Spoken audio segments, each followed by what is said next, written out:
মুসলমান ঘরের ছেলেরা, যুবকেরা, তরুণেরা, এ নবী পাকের প্রেমিকেরা, 21, 22 ও 23 ফাল্গুন ঐতিহাসিক মহানি সালে সব কারি সালে সব মুজাদ্দিদুজ্জামান আমির শরিয়াত আলা হযরত দাদা হুজুর পীর কেবলা রাহমাতুল্লাহ আলাইহি, যিনি নিজে হাতে 250 বাতাসা দিয়ে এই সালে সব শুরু করেছিলেন। জোরে বলেন না সুবহানাল্লাহ। এই যুবকেরা, তরুণেরা, আমার নবী পাকের প্রেমিকেরা, শুনে রেখে দাও, আমার মুর্শিদ কেবলা আল্লাহ পাক কতটা মাকামারা বানিয়েছে, আমার মুর্শিদ কেবলা আল্লাহ পাক কতটা সম্মানিত বানিয়েছে। এই যুবকেরা, তরুণেরা, কোন দাদা পীরের কথা বলি শুনে রেখে দাও। দাদা পীর রহমাতুল্লাহ আলাইহি যখন ইন্তেকাল করলেন, কে জানাজা নামাজটা আদায় করবে? কেননা হুজুরের বড় বড় খলিফা ছিল, বড় বড় খলিফা ছিল, কে জানাজা নামাজটা আদায় করবে? শুনে রেখে দাও, দাদা হুজুর পীর কেবলা রাহমাতুল্লাহ আলাইহির খলিফা আব্দুল মাহবুব শাহ রাহমাতুল্লাহ আলাইহি, ওই দাদা হুজুরের হাতে মাটির মসজিদ যেটা আছে আজও রয়েছে, ওই মসজিদের মধ্যে ঢুকে উযুটা করে নামাজটা আদায় করে কাশফুল কুবুরে বসে দাদা হুজুরের সঙ্গে কথা বলতে লাগিলেন। ও আমার পীর মুর্শিদ কেবলা, আপনি দুনিয়া জমিন থেকে ওয়াফাত নিয়েছেন, ইন্তেকাল করেছেন, আপনার জানাজার নামাজটা কে আদায় করবে? জানাজার নামাজে ইমামতি কে আদায় করবে? দাদা হুজুর পীর কেবলা রাহমাতুল্লাহ আলাইহি বলেছিলেন, এ বাবা আব্দুল মাবুদ, যাও, চলে যাও, চলে যাও, আমার জানাজা নামাজের ইমামতি করবে তোমার বড় ভাই আব্দুল হাই সিদ্দিকী। পীরেরা মারা গেলে তাদের মাকাম কমে না, আল্লাহ পাক আরো বাড়িয়ে দেয়। জোরে বলেন সুবহানাল্লাহ। দাদা হুজুর পীর কেবলা রাহমাতুল্লাহ আলাইহির খলিফা আব্দুল মাহবুব শাহ রাহমাতুল্লাহ আলাইহি বলেন, আমি আব্দুল মাহবুব যদি আমার ওয়াফাত হয়, মৃত্যু হয়, আমার মৃত্যুর পরে কবরে শুইয়ে আমার মুখটা কাবার দিকে নয়, পশ্চিম দিকে নয়, আমার মুখটা আমার দাদা পীরের মাজারের দিকে করে দেবে। জোরে বলে, আরো জোরে বলে। কেননা আব্দুল মাহবুব শাহ রাহমাতুল্লাহ আলাইহি বলেছিলেন, আমি কাবা চিনেছি, মক্কা চিনেছি, রাসূলুল্লাহ চিনেছি, শরিয়াত চিনেছি, এক কথায় ইসলাম চিনেছি। কেননা বাংলার মানুষ ধুতি পরে বেড়াতো, বাংলার মানুষ মায়েরা সিঁদুর পরে বেড়াতো, গাছকে পূজা করত, পানিকে পূজা করত, এমনকি মানুষেরা পীরের কাছে গিয়ে মাথা নত করে পীরের নামে সিজদা দিয়ে পীরের নামে জবাই করত। দাদা পীর রহমাতুল্লাহ আলাইহি মানুষের দাঁড়ে দাঁড়ে ঘুরে শরিয়াতের বাক্যটা শিখিয়ে দিয়ে, ন্যায় আদর্শটা শিখিয়ে, রাসূলুল্লাহর আদর্শ নীতিটা মানুষের দাঁড়ে দাঁড়ে পৌঁছে দিয়েছে। জোরে বলেন সুবহানাল্লাহ। তাই আব্দুল মাহবুব বলেছে, আমার মৃত্যুর পরে, আমার ওয়াফাতের পরে আমার মুখটা দাদা পীরের মাজারের দিকে করে দেবে। জোরে বলেন সুবহানাল্লাহ। দাদা হুজুর পীর কেবলা রাহমাতুল্লাহ আলাইহির 9 ছেলে, 9 হুজুর পীর কেবলা রাহমাতুল্লাহ আলাইহি, দাদা হুজুর পীর কেবলা রাহমাতুল্লাহ আলাইহির 9 ছেলে যখন দুনিয়াতে ভূমিষ্ঠ হলেন, আপনারা শুনেছেন, কাঁদেনি, সবাই দাদি আম্মারা বলেছিল যে মোরা ছেলে হয়েছে। যখনই জোহরের আজান দেয় তখনই কেঁদে উঠেছিল। জোরে বলেন না সুবহানাল্লাহ।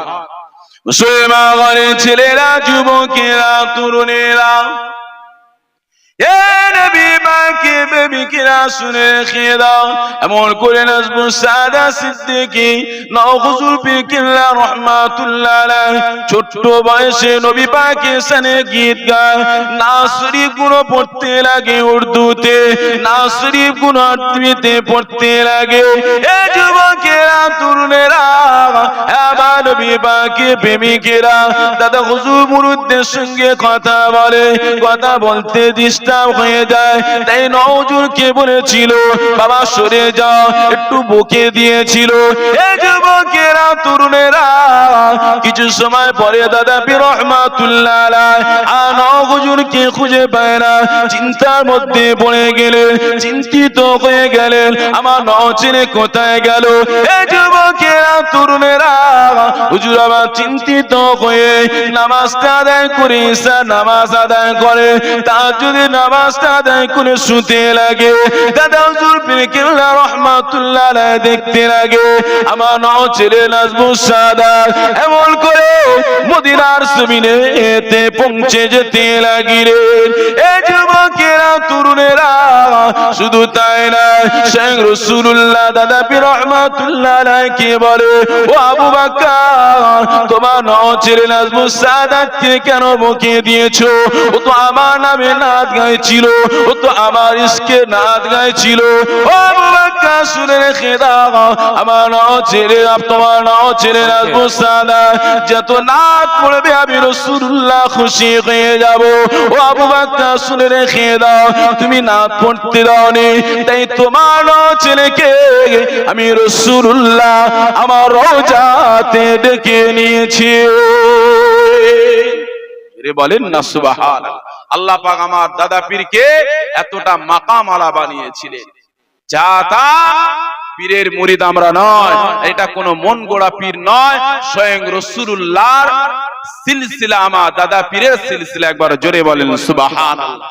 এখানে সংক্ষিপ্ত করিলাম, সকলে আমার জন্য দোয়া রাখবেন। আখিরি দাওয়ানা আলহামদুলিল্লাহি রাব্বিল আলামিন। এখন আপনাদের সামনে ওয়াজ নসিহত করবেন মাওলানা মুজাহিদ ইসলাম সাহেব।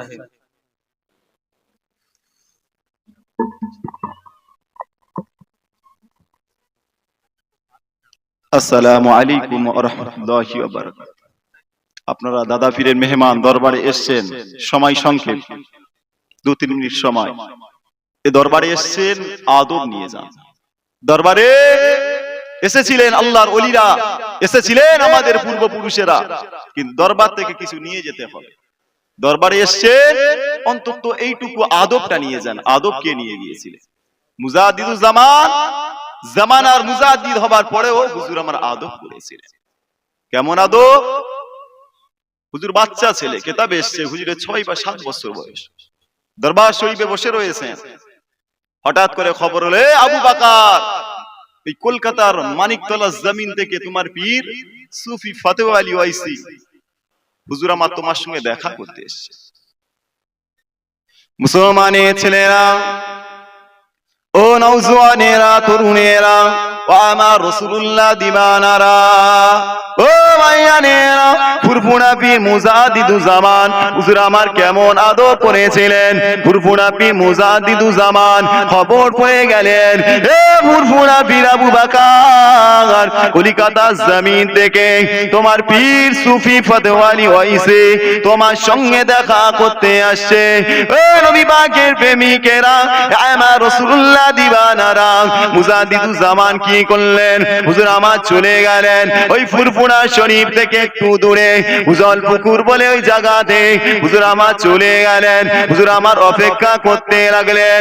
এ যুবকেরা, তরুণেরা, রাসূলুল্লাহ দিবানারা, কিছুক্ষণ সময় অতিবাহিত হয়ে গেল। হঠাৎ করে দেখতে পেলেন কলিকাতা জমিন থেকে আমার মুজাদ্দিদুজ জামানের পীর সুফি ফতেহ আলী ওয়াইসি হুজুর আমার পালকি করে চলে আসছেন। এ নবী পাকের প্রেমিকেরা, মুজাদ্দিদুজ জামান কি করলেন? পালকির কাছে গেলেন। পালকির কাছে গিয়ে পীরের জুতাখানা নিলেন। পীরের জুতাখানা নিয়ে মাথায় করে নিলেন। পালকির বেহারাদের বলতে লাগেন, এ পালকির বেহারারা, পালকিটা তোমরা আগে আগে নিয়ে যাও, পালকিটা তোমরা আগে আগে নিয়ে যাও। আমি আবু বকর এই পালকির পিছে পিছে যাই। মুসলমানের ছেলেরা, এই ঘটনাটা, এই দৃশ্যটা ফুরফুরার মানুষ দেখতে লাগলেন। ফুরফুরার মানুষেরা কি বলতে লাগলেন? ফুরফুরার মানুষেরা আলোচনা করতে লাগলেন, দেখো দেখো দেখো দেখো, এ ফুরফুরার মানুষেরা, ওই দেখো আবু বকর, আবু বকর একটা ফকিরের জুতা মাথায় করে নিয়ে ঘরে, আবু বকর একটা ফকিরের জুতো মাথায় করে নিয়ে ঘরে। এই কথাটা মুজাদ্দিদুজ জামানের পীর রাসূলে নুমাম সুফি ফতেহ আলী ওয়াইসি হুজুরের কানে চলে গেলেন। সুফি ফতেহ আলী ওয়াইসি পালকির ভিতর থেকে ডাকলেন, এ বাবা আবু বকর, এ বাবা আবু বকর, ওরা তোমাকে পাগল বলে, ওরা তোমার মাথা খারাপ হয়েছে বলে। এ আবু বকর তোমার কি কষ্ট হয় না, তোমার কি দুঃখ হয় না? এ নবী পাকের প্রেমিকেরা, আমার মুজাদ্দিদুজ্জামান কি জানিয়ে দিয়েছিলেন? মুজাদ্দিদুজ্জামান জানিয়ে দিলেন, ও আমার পীর, ও আমার মুর্শিদ, ওরা আমাকে পাগল বলুক, ওরা আমার যাই বলুক, ওরা আমাকে পাগল বলুন, ও আমার পীর আপনি আমার জন্য দোয়া করবেন। মুজাদ্দিদুজ্জামানের পীর রাসূলের উম্মাম সুফি ফাদেওয়ালি হইছে। হুজুর আমার কি করলেন? হুজুর আমার বলতে লাগলেন, ও রব্বুল আলামিন আল্লাহ পাক, আমার বাচ্চা ছেলে আবু বকর, আমার বাচ্চা ছেলে আবু বকর, আমার বাচ্চা ছেলে আবু বকর আজকের আমার জুতা মাথায় করে নিয়ে ঘরে আজকের ফুরফুরার মানুষকে পাগল বলে, আজকের ফুরফুরার মানুষকে পাগল বলে। ও রব্বুল আলামিন আল্লাহ পাক, আপনি এই আবু বকরের আল্লাহ আপনি একটা সময় দেন, আমার জুতা মাথায় করে নিয়ে ঘরে আল্লাহ পাক আপনি এই আবু বকরকে একটা সময় দেবেন। বাংলার মানুষ নয়, ভারতের মানুষ নয়, তামাম পৃথিবীর মানুষ এই আবু বকরের জুতা মাথায় করে নিয়ে ঘরে। সঙ্গে রাসূল একটা হাদিস, আত-তাকদিরু লা ইয়ারুদ্দু ইল্লা বিদ-দুআ, আত-তাকদিরু লা ইয়ারুদ্দু ইল্লা বিদ-দুআ। আল্লাহ রাসূল জানিয়ে দিলেন, আত-তাকদিরু লা ইয়ারুদ্দু, তাকদীর কোনদিন চেঞ্জ হয় না, পরিবর্তন হয় না। পরেই আল্লাহ রাসূল জানিয়ে দিলেন, হ্যাঁ অবশ্যই হয়, ইল্লা বিদ-দুআ, ওটা দুয়ার মাধ্যমেই পরিবর্তন হয়। আসেন আলোচনা এখানে সমাপ্ত করলাম।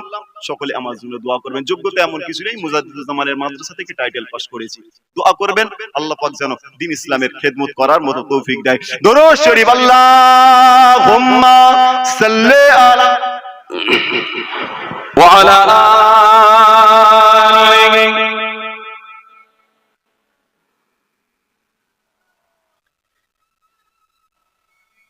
সিলসিলা ফুরফুরা দাদা হুজুর গিলা জিন্দাবাদ, সিলসিলা ফুরফুরা বড় ভাইজান হুজুর জিন্দাবাদ, সিলসিলা ফুরফুরা ভাইজান নলে সিটি জিন্দাবাদ। বাংলার জ্যোতি, বাংলার গর্ব, বাংলারই পাওয়ার, দাদা পীরের বংশের প্রদীপ ভাইজান সবার। বলবেন না জনেরা, বাংলার জ্যোতি, বাংলার গর্ব, বাংলারই পাওয়ার, দাদা পীরের বংশের প্রদীপ ভাইজান সবার। ভাইজানের হুঙ্কারে বাংলা কাঁপে, ভাইজানের হুঙ্কারে বাংলা কাঁপে। শাসক রূপী শোষক গুলো ঘাপটি মেরেছে, সিলসিলা ফুরফুরা দাদা হুজুর গিলা জিন্দাবাদ, সিলসিলা ফুরফুরা ভাইজান হুজুর জিন্দাবাদ। আল্লাহুম্মা সাল্লি আলা। মহব্বতে পড়েন, ঠোঁটটা লাড়ান না, কি গো ভাইজানেরা, রোজা অবস্থায় ঠোঁটটা লাড়ান। আল্লাহুম্মা সাল্লি আলা ওয়া আলা আলি। এতগুলো মানুষ সেখানে এসেছে, আমরা সবাই ভাইজান হুজুরকে মহব্বত করি না, করি না? আর জোরে বলেন না, করি না, করি না? যে ভাইজান হুজুরকে আমরা মহব্বত করি, বিনা দলিলেই মহব্বত করি, ঠিক না ভুল বলছি? আর জোরে বলে।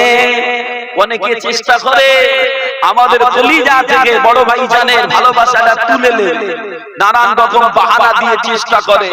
আবার সমাজের কিছু আলেম উলামা ফতোয়া ফরাজ দিয়ে পরকালের ভয় দেখিয়ে ভাইজান থেকে আমাদের দূরে সরিয়ে রাখতে চায়। আসে ভাইজানের সঙ্গে ভালোবাসা মহাব্বত যেটা আছে, এটা হাদিস কোরআন অনুযায়ী কতটা ঠিক একটু আলোচনা করে কালকে ওরকম করে নামিয়ে দিয়েছে। চলেন আলোচনা করি ভাইজানকে আমরা মহাব্বত করি, এটা কতটা ঠিক। ও আমার ভাইজানেরা, আল্লাহর নবী সাহাবা হযরত আব্দুল্লাহ ইবনে মাসউদ রাদিয়াল্লাহু আনহু একটা বর্ণনা করে বলেন, একদা কোন এক ব্যক্তি আল্লাহর নবীর কাছে এসে আল্লাহর নবীকে জিজ্ঞাসা করেছিলেন, ও আল্লাহর নবীর কোন ব্যক্তি কোন বুজুর্গ ব্যক্তিকে মহাব্বত করে, কোন বুজুর্গ ব্যক্তিকে ভালোবাসে, কিন্তু আমলের দিক দিয়ে ওই বুজুর্গ ব্যক্তির স্তরে পৌঁছতে পারে না। এমন ব্যক্তি সম্পর্কে আপনার ধারণাটা কি বলেন হুজুর? আল্লাহর নবী এই সময় জানিয়েছিলেন, ও সাহাবারা,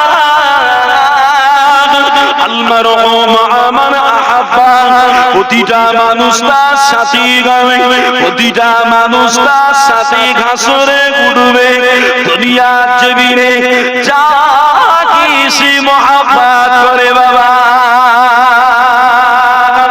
আমার ভাইজানেরা, এই হাদিসটা থেকে বোঝা যায় আল্লাহওয়ালা নবীওয়ালা নবীর গোলামদের সঙ্গে ভালোবাসা রাখা, আমার ভাইজানের সঙ্গে মহাব্বত রাখা, ভাইজানের সঙ্গে সহযোগিতা করা, এটা আমাদের আখিরাতের কামিয়াবি হাসিল হবে বাবা।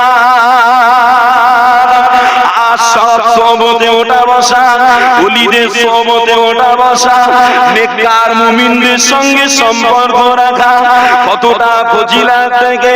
ও আমার ভাইজানেরা, আল্লাহর ওলি মুসা দে জামান আমার দাদা হুজুর পীরি কেবলা রাহমাতুল্লাহ আলাইহি হুজুরের কামেল খলিফা সুফি সাইমউদ্দিন সাহেব বলেন, একদা আমরা কয়েকজন জাকিরের ফুরফুরা শরীফে গিয়েছিলাম।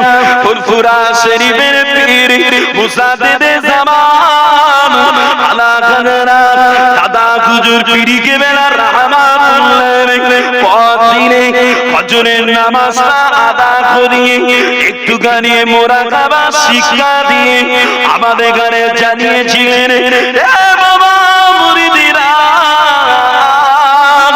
আসো বাবা আসো, মাদ্রাসার পুকুরের পানাগুলো তুলতে হবে বাবা। সুফি সাইমউদ্দিন সাহেব বলেন, কালটা ছিল খুব কঠিন ঠান্ডা, পুকুরের পানিও ছিল খুব ঠান্ডা। এরপরেও আমার পীরের মাদাম আমি পুকুরে ঝাঁপ দিয়ে পড়ে পানাগুলো তুলতে লেগেছিলাম।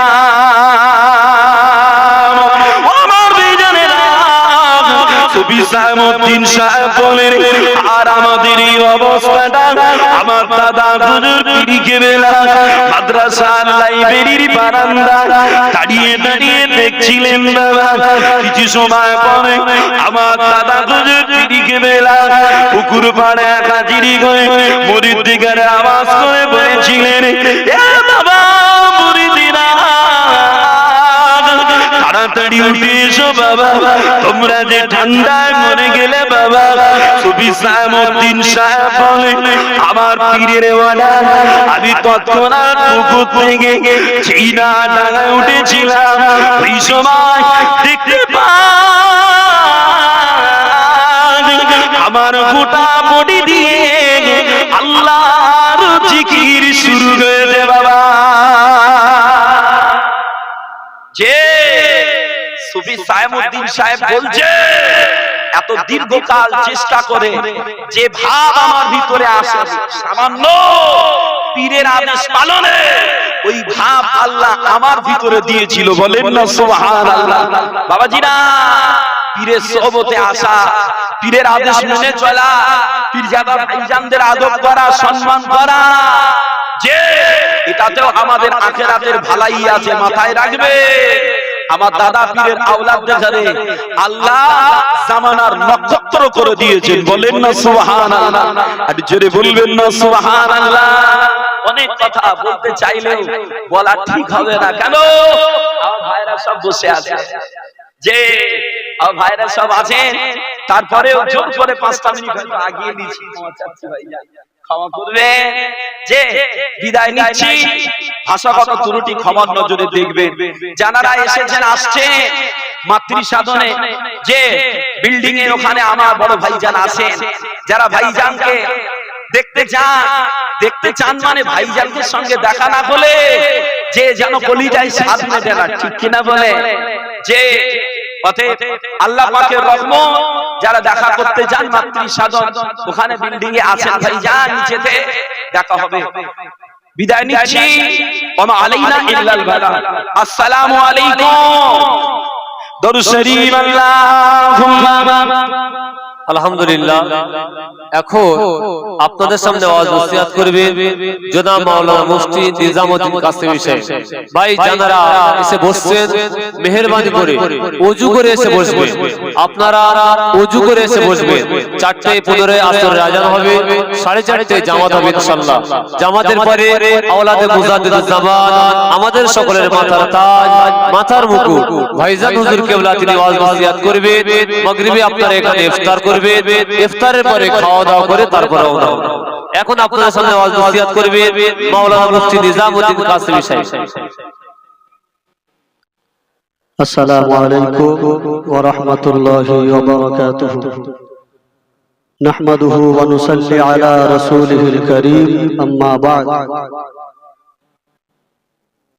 সময় খুবই সংক্ষেপ, সময়ের দিকে খেয়াল করে কোনো খুতবা ভূমিকা কিছু দিলাম না, শুধু একটু গুরুত্বপূর্ণ আলোচনা করব। বিশেষ করে আমার নিউ জেনারেশন যে সমস্ত যুবক ভাইয়েরা আমার বসে আছেন, মুরব্বী বাপজানেরা আছেন, এবং আওয়াজ যতদূর পর্যন্ত যাচ্ছে, যে যেখানে আছেন সকলকে অনুরোধ করব একটু 5টা মিনিট একটু শুনবেন।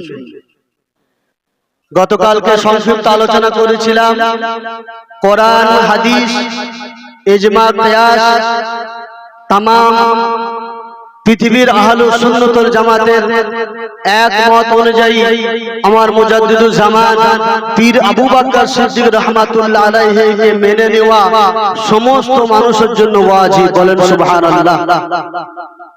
দাদা হুজুর কেবলার তাজদিয়াদের কাজ, তিনি যে মুজাদ্দিদ, এই সংবাদটা যে সমস্ত মানুষের কাছে পৌঁছাবে তাদের সকলের জন্য আবু বকর সিদ্দিককে মেনে নেওয়া ওয়াজিব।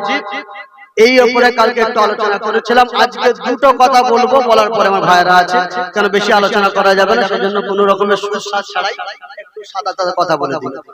প্রথম নম্বর কথা হলো, আপনারা বিভিন্ন জায়গায় যান, শোনেন, আজকে এখানেও আমার ভাইরা সব তাকবীরের স্লোগান দিলেন, সিলসিলায়ে হক মুজাদ্দিদুজ জামান জিন্দাবাদ, বলেন না? আপনারা বলেন সিলসিলায়ে হক মুজাদ্দিদুজ জামান, বলেন জিন্দাবাদ। এটা যে আমরা বলি, মনে রাখতে হবে দাদা হুজুর কেবলা তিনি একটা মাসলাকের ইমাম, তিনি একটা মাসলাকের ইমাম। পূর্ব ভারতে আহলুস সুন্নাত ওয়াল জামাতের যে খেদমত করেছেন, যে প্রচার করেছেন, তিনি হলেন আবু বকর সিদ্দিক। তানার যে মাসলাক, সে মাসলাককে আমরা বলি সিলসিলায়ে হক মুজাদ্দিদুজ জামান। এই মাসলাকটার উপরে সমস্ত বাংলার মানুষ সকলকে থাকাটা জরুরি। হয়তো অনেকের কথাটা একটু মাথার উপর দিয়ে যেতে পারে, খারাপ লাগতে পারে, কিন্তু খারাপ লাগলে কিছু করার নেই। দাদা হুজুর কেবলার মাসলাকের উপরে আপনাকে আমাকে চলতে হবে। যারা চলবেন ইনশাআল্লাহ মনে রাখবেন, অবশ্যই আপনারা সহি রাস্তার মধ্যে আছেন এবং ফিরকায়ে নাজিয়ার মধ্যে আছেন। যারা চলেন না, তারা যদি অনেক মানুষ আছে বিভিন্ন আপনার মাসলাকের উপর চলে, সমস্যা নাই, কিন্তু তারা যদি কোন রকম ভাবে দাদা হুজুর কেবলার মাসলাককে খারাপ মনে করে, দাদা হুজুর কেবলার মাসলাক করে আঙুল তুলে বা কোন রকম বিদাতি বা কোন রকমের খারাপ ধারণা যদি করে, আমি মুফতি সাহেব কোরআন সুন্নাতের আলোকে ফতোয়া দিচ্ছি, ওই ব্যক্তিটা বেঈমান হবে। কি বললাম? ওই ব্যক্তিটা বেঈমান হবে। খুব কঠিন কথা বলছি আমি, এবং কোরআন সুন্নাতের আলোকে বলছি। কেন? দাদা হুজুর কেবলার যে মাসলাক সেটা হলো আমার আপনার নবীর দো জাহানের বাদশা হাবিবুল্লাহর দেখানো রাস্তা। একটা ইলমি কথা বলি, উলামা কেরাম ভাইরা বসে আছেন, তাওয়াজ্জু চাইবো তাদের থেকে আমি। তামাম শরীয়তটা দাঁড়িয়ে আছে 500টা কায়দার উপরে। কটা? 500। একটা কিতাব আছে কাওয়াইদুল ফিকহ, ওটা ইফতাই মুফতিদেরকে পড়ানো হয়। ওই কিতাবের মধ্যে উসুল কারকি এবং বিভিন্ন রকম উসুল মিলিয়ে 500টা উসুল কায়দা লেখা রয়েছে। সেই 500টা উসুল কায়দা কোরআন এবং হাদিস থেকে বার করে তাখরিজ করে ইমামগণ দিয়েছে। তামাম শরীয়তটা এই 500 উসুলের মধ্যে দাঁড়িয়ে আছে। কোনটা চলবে, কোনটা চলবে না, কোনটা জায়েজ, কোনটা না জায়েজ, এই 500 উসুলের মধ্যে দাঁড়িয়ে আছে। আর দাদা হুজুর কেবলার মাসলাকের মধ্যে যে সমস্ত কাজগুলো আমরা করি, যেমন মনে করেন বায়াত ও তারবিয়াত, আজানের পরে হাত তুলে মোনাজাত, এবং আখির যোহর থেকে নিয়ে কবর জিয়ারত করে থেকে নিয়ে জানাজার পরে ইশারে সাওয়াব থেকে নিয়ে দাঁড়িয়ে সালাম পড়া থেকে নিয়ে আপনার বিভিন্ন রকমের যা কিছু কর্মকাণ্ড আমরা করি, এই সমস্ত সব কিছু এই 500 কায়দার উপরে দাঁড়িয়ে আছে। এই 500 উসুলের উপরে ভিত্তি করে এটা আছে। কথা বুঝে আসছে? সেই জন্য দাদা হুজুর কেবলার মাসলাকের কোন একটা আমল ইসলাম বিরোধী, শরীয়ত বিরোধী নাই। এই কথাটা বোঝাতে গেলে ছোট্ট একটা কথা আমি বলবো, খুবই দরকারি কথা। আপনারা অনেকেই নহুজুর কেবলাকে মুরব্বি বাপদা হতে দেখেছেন, আমরা কেউ দেখি না, আমি শুনেছি। নহুজুর কেবলা অনেক বেশি পান খেতেন। নহুজুর কেবলা অনেক বেশি পান খেতেন। তো একদিন দাদা হুজুর কেবলা বলছেন, বাবা নাজমুস সাদাত, তুমি এত পান খাও কেন? পান খেতে মানা করেন না, খালি বললেন, শুধু বললেন তুমি এত পান খাও কেন?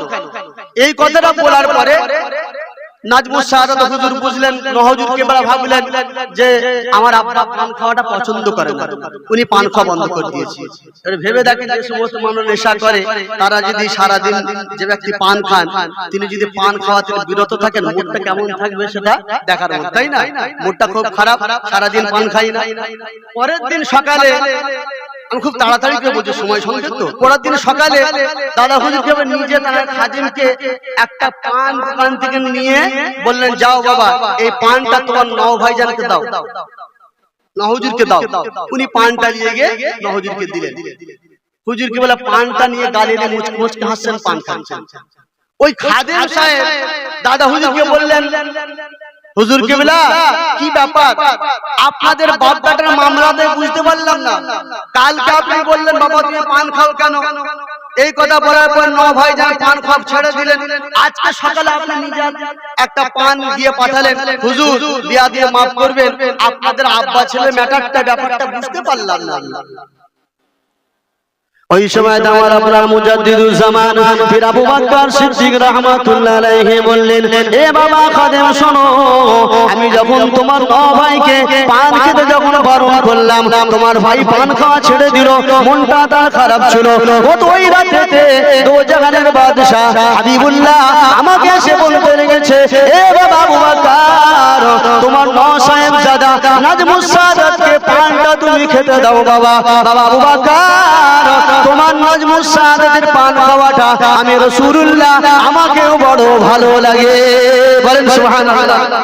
আমি এখানে পান খাওয়ার মশলাটা বলছি না, আমি যেটা বলতে চাইলাম, আপনি ভেবে দেখেন, নহুজুর কেবলা পান খাওয়া ছেড়ে দিলেন, মনটা খারাপ, দাদা হুজুর কেবলা বারণ করার কারণে পানটা খেলেন না, তো বাপ বাটার মামলা, নিজের ছেলের পান খাওয়াটা হুজুর কেবলা পছন্দ করলেন না, হুজুর পান খাওয়া ছেড়ে দিলেন, মনটা খারাপ, এই খবরটা রাসূল পাকের কাছে আছে। বলেন সুবহানাল্লাহ, জোরে বলেন সুবহানাল্লাহ। বাপ বাটার মামলা হুজুরের কাছে আছে, তা আপনি ভাববেন না দাদা হুজুর কেবলার মাসলাক এই সিলসিলায়ে হক মুজাদ্দিদুল জামান, এর উপরে কোন কর্মকাণ্ড যদি ইসলাম বিরোধী, শরীয়ত বিরোধী যদি হয় রাসূল পাক আগা করতেন না আপনি ভাববেন হুজুর খওয়াবের কথাই কখনো আপনি মশলা দেবেন না মশলা দিচ্ছেন আমি খওয়াব দিয়ে কখনো সব শুনে কোনো দলিল হয় না কিন্তু এটা আমি বোঝানোর জন্য বললাম তার আরো চ্যালেঞ্জ দিচ্ছি আমি तमाम ভারতবর্ষের পূর্ব ভারতের মুসলমান আলেম উলামা শেখ মুহাদ্দিস সকলকে আমি চ্যালেঞ্জ চালিয়ে দিলাম আমার মুজাদ্দিদুজ্জামান আবু বকর সিদ্দিকের কোন একটা আমল থেকে ও যদি ভুল প্রমাণ করতে পারে কুরআন সুন্নাহর বিরোধী প্রমাণ যদি করতে পারে সেই দিনে আমি মুফতি সাহেব বলে নাম লিখে দেব কথা দিলাম হই হই করে সময় নয় আপনার পাবলিককে খারাপ করলে হবে না জেনে রেখে দেন আজকে বড় দুঃখ লাগে কিছু আলেম উলামা কিছু তালেব ইলম দেওবন্দ থেকে পড়ে আসার পরে লাখনা থেকে পড়ে আসার পরে মাজাহিরুল হক থেকে পড়ে আসার পরে আমার দাদা হুজুরের নাম লিখে পর্যন্ত চাই না বেঈমান আমি হ্যাঁ তোমাদের কথা বলছি আমি নেমো খারাপ জেনে রাখবেন পূর্ব ভারতে কারামতের জনপুরি আর আমার আপনার মুজাদ্দিদুজ্জামান আবু বকর সিদ্দিককে বাদ দিয়ে পূর্ব ভারতের ইসলামের ইতিহাস তৈরি করা যাবে না ইসলামের ইতিহাস যদি বয়ান করতে হয় ইসলামের ইতিহাস যদি লিখতে চান কারামতের জনপুরি আর ফুরফুরের আবু বকরকে বাদ দিয়ে কখনো ইসলামের ইতিহাস লেখা যাবে না আর আপনি আলেম হয়ে শায়েখ হয়ে মুহাদ্দিস হয়ে হাদিস পড়াচ্ছেন কিন্তু বড় দুঃখ লাগে আপনি দাদা হুজুর নামটা পর্যন্ত নিতে চান না আমার বড় কষ্ট এই জন্য বাপ আমার খবরদার দাদা হুজুরকে মাসলাক মজবুত করে থাকবেন এই মাসলাক কোরআন সুন্নাতের উপর আছে